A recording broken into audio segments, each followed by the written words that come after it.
सास का घूंघट पार्ट 2। पिछले अंक में हमने देखा कि देविका अपने ससुराल में हर गलत बात का विरोध करती, तो उसकी वजह से देविका पर उसके ससुराल वाले बहुत अत्याचार करने लगे। एक दिन देविका ने सचिन से कहा, सचिन, मैं तुम्हारे घर में नहीं रह सकती, तुम मुझे आज ही मेरे घर शहर भेज दो, मैं अपने मम्मी पापा के पास रहूंगी। क्यों देविका, तुम शहर क्यों जाना चाहती हो? यहाँ तुम्हें किस बात की परेशानी है? किस बात की परेशानी नहीं है सचिन, तुम्हारे घर के आदमी औरतों के साथ जानवरों जैसा व्यवहार करते हैं, मैं ऐसे माहौल में नहीं रह सकती। देखो देविका, तुम्हें यहीं रहना होगा, तुम्हारी शादी मुझसे हो गई है, अब मैं तुम्हारा पति हूँ और यही तुम्हारा घर है। अच्छा, तो तुम्हें याद है कि मैं तुम्हारी पत्नी हूँ? जब तुम्हारे पिताजी और चाचा जी मुझे एक हफ्ते के लिए कमरे में बंद कर देते हैं, तब तुम्हें क्यों याद नहीं आता कि जो औरत कमरे में बंद है वो तुम्हारी पत्नी है?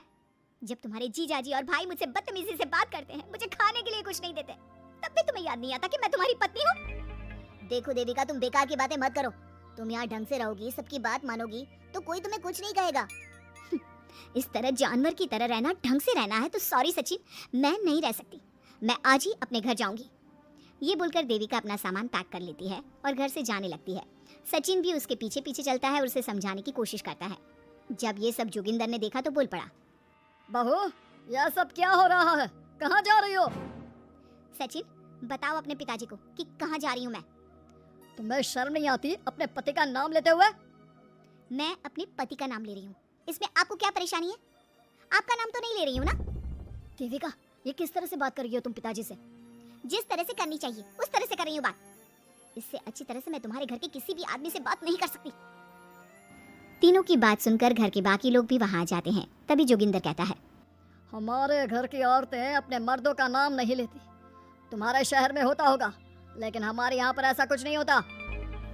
बहू, सचिन तुम्हारा पति है, तुम उसका नाम मत लिया करो। तुम अपने पति का नाम लेने की जगह ए जी, ओ जी, सुनो जी कहा करो। पति ना परमेश्वर होता है। तो परमेश्वर का तो हम नाम लेते हैं। क्यों माँ जी, क्या आप अपने इष्ट देव का नाम नहीं लेती? माँ जी, ये सब इन पुरुषों के बनाए तौर तरीके हैं, औरतों को दबाने के लिए। ये बेशर्म लड़की ऐसा नहीं सुधरेगी, ये हमारे घर की औरतों को भड़का रही है। सचिन, तुम इसे चुप कराओगे या फिर मैं करूं? नहीं नहीं पिताजी, मैं अभी समझा देता हूँ। चलो देविका अंदर, और कितना तमाशा बनाओगी मेरा? सचिन, मैं अंदर नहीं बाहर जाऊंगी, अब मैं यहाँ नहीं रह सकती। देविका की बात सुनकर महेंद्र कहता है, भाई साहब, ये लड़की इस घर से और गांव से बाहर ना जानी चाहिए, नहीं तो हमारे घर और गांव की औरतें भी ऐसी ही हरकतें करेंगी, वो भी मर्दों के खिलाफ बगावत करेंगी। और मैं भी देखती हूँ कि मुझे घर से बाहर जाने से कौन रोकता है। बहू, इनसे बहस करने का कोई फायदा नहीं, तुम अंदर चलो, इस गांव के मर्दों के अंदर बहुत अहंकार भरा हुआ है। देविका किसी की बात नहीं सुनती और अपना सामान उठाकर घर से बाहर जाने लगती है। तभी वहाँ मोहन और कल्याण आते हैं। कल्याण देविका के हाथ में से उसका सूटकेस छीन लेता है और मोहन देविका को जोरदार थप्पड़ मारता है। देविका का सर दीवार में लगता है और वो बेहोश हो जाती है। देविका, देविका तुम ठीक तो? भैया, आपकी हिम्मत कैसे हुई मेरी पत्नी पर हाथ उठाने की? सचिन, तुम जल्दी से देविका भाभी को अंदर कमरे में ले जाओ, मैं अभी वैद्य जी को लेकर आती हूँ। वीना जल्दी से वैद्य जी को लेकर आती है। वैद्य जी थोड़ी देर तक देविका की जांच करते हैं और कहते हैं, मुबारक हो आप सबको, आपकी बहू माँ बनने वाली है। अभी तो मैं आपको दवाई दे देता हूँ, लेकिन आगे इनके इलाज के लिए आपको दाई अम्मा को बुलाना होगा। ये बात सुनकर घर के सभी लोग खुश होते हैं। देविका को जब होश आता है, उसे ये बात पता चलती है तो वो बहुत खुश होती है। वो सबसे कहती है, मैं अपने बच्चे को यहाँ नहीं रख सकती। क्यों बहू, क्या हुआ? अब तुम ये सब बातें मत सोचो, तुम्हें आराम करना चाहिए। नहीं माँ जी, आप नहीं समझ रही, अगर मेरा बेटा हुआ तो इस घर के मर्दों की तरह अहंकारी और औरतों पर जुल्म करने वाला बनेगा, और अगर मेरी बेटी हुई तो वो जानवरों की तरह जुल्म सहने वाली बनेगी, और दोनों ही अनपढ़ रहेंगी। देविका की बात सुनकर घर की सभी औरतों को पहली बार एहसास हुआ कि वो किस अंधकार वाले समाज में जी रही हैं, लेकिन फिर भी घर की सारी औरतें उसे ही समझाती हैं। बहू देखो, तुम्हारी बात सही है, लेकिन तुम इस हालत में सफर नहीं कर सकती। हाँ बहू, तुम यहीं रहो, अपना और अपने बच्चे का ख्याल रखो। देखो ना देविका भाभी, हमें बिल्कुल भी पढ़ना लिखना नहीं आता, अपना नाम भी नहीं लिख पाते, तो आप मुझे थोड़ा पढ़ा दीजिए ना। देविका, तुम्हारी बातें सुनकर पहली बार हमें एहसास हुआ है कि कैसे माहौल में हम जी रहे हैं। तुमने हमारे अंदर उम्मीद की नई रोशनी पैदा की है, यहाँ से मत जाओ तुम। देविका ने घर की औरतों की बात सुनी तो उसका दिल पसीज गया। उसने गांव में ही रहने का फैसला लिया।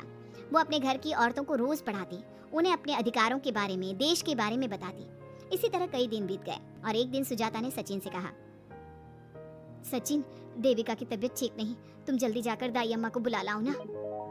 भाभी, दाई अम्मा क्या कर लेंगी? आप किसी डॉक्टर को बुला लो, मेरी तबीयत ठीक नहीं है। देविका, गांव के लोग डॉक्टर पर भरोसा नहीं करते। दाई अम्मा बरसों से ये काम कर रही है, वो तुम्हें ठीक कर देगी। सचिन, तुम्हारे घर वाले अनपढ़ हैं, तुम तो पढ़े लिखे हो ना, देख नहीं रहे मेरी हालत क्या हो रही है। तभी तो बोल रहा हूँ, समय बर्बाद मत करो, मैं अभी आता हूँ। सचिन दाई अम्मा को बुलाकर ले आता है। दाई अम्मा घरेलू नुस्खों से देविका का इलाज तो कर देती है। कुछ समय के लिए उसकी हालत भी स्थिर हो जाती है, लेकिन वो पूरी तरह से ठीक नहीं होती। फिर देविका सचिन से कहती है, सचिन, मुझे समझ में नहीं आ रहा, तुम मुझे डॉक्टर के पास क्यों नहीं ले जा रहे? मैं माँ बनने वाली हूँ और मुझे ये भी नहीं पता कि मेरा हेमोग्लोबिन कितना है। दाई अम्मा कर रही है ना तुम्हारा इलाज, लेकिन दाई अम्मा को कुछ समझ में नहीं आ रहा कि मेरे साथ क्या हो रहा है। अगर देखो तुम मुझे नहीं लेकर गए ना तो मैं खुद ही चली जाऊंगी। अगले दिन देविका की तबीयत दोबारा बिगड़ जाती है और दाई अम्मा के किसी भी नुस्खे से वो ठीक नहीं हो रही थी। देविका ने सारी हिम्मत जुटाई और वो अकेले ही डॉक्टर के पास जाने लगी। उसे देखकर मोहन कहता है, बहू, इस हालत में कहाँ जा रही हो? आप लोगों के भरोसे रही ना तो आप लोग मुझे मार ही डालोगे। डॉक्टर के पास जा रही हूँ मैं। बहू, तेरा दिमाग तो ठिकाने पर है। हमारे घर की औरतें मर्दों से इलाज नहीं कराती। हे भगवान, इन जाहिल लोगों को मैं कैसे समझाऊं? डॉक्टर औरतें भी होती हैं। बहू, तो हमें पागल मत बना, हमने तो कभी कोई महिला डॉक्टर नहीं देखी। तू झूठ बोलकर निकलना चाहती है ना? इस गांव की सरहद से आप लोग कभी बाहर नहीं गए ना, इसलिए आप लोगों को नहीं पता कि महिलाएं डॉक्टर के अलावा क्या क्या है। ए लड़की, तुझसे तमीज से बात कर रहे हैं तो तू ज्यादा हवा में मत उड़। बोला ना एक बार, चल अंदर जा। चाचा जी, मैं अंदर नहीं जाऊंगी, डॉक्टर के पास जाऊंगी। मेरा इलाज सिर्फ डॉक्टर ही कर सकता है। ये बोलकर देविका घर से निकल रही थी कि तभी जोगिंदर ने उसे कमरे में ले जाकर बेड पर जोर से धक्का दे दिया, जिसकी वजह से देविका के पेट में चोट लग गई और वो दर्द की वजह से जोर जोर से चिल्लाने लगी। ये देखकर घर की सारी औरतें देविका को संभालने लगी। देविका, हिम्मत रखो, सब ठीक हो जाएगा। देविका भाभी, आप ठीक हो ना? माँ, कुछ करिए ना, भाभी की तबीयत बहुत खराब हो रही है। लेकिन मैं क्या कर सकती हूँ? भाभी, कुछ तो करो, कहीं बहू को कुछ हो ना जाए। उधर जोगिंदर मेन गेट पर बड़ा सा ताला लगा देता है और कहता है, आज के बाद इस घर से कोई भी औरत बाहर नहीं निकलेगी। देविका का बच्चा भी इसी घर में होगा, ये जिंदा रहे या मर जाए। जोगिंदर की बात सुनकर सभी औरतें बाहर आती हैं। जब विमला को इस बात का एहसास हो जाता है कि जोगिंदर देविका को डॉक्टर के पास किसी कीमत पर नहीं जाने देगा, तब विमला पहली बार अपना घूंघट उठाकर तेज आवाज में कहती है, मैं भी देखती हूँ देविका को डॉक्टर के पास जाने से कौन रोकता है। आज देविका डॉक्टर के पास जाकर रहेगी। देविका की सास का घूंघट आखिरकार उतर ही गया। घर के आदमियों ने पहली बार विमला का ये रूप देखा था और उसकी तेज आवाज पहली बार सुनी थी। क्या विमला अपनी बहू की जान बचा पाएगी या जोगिंदर अपनी पत्नी की आवाज भी दबा देगा?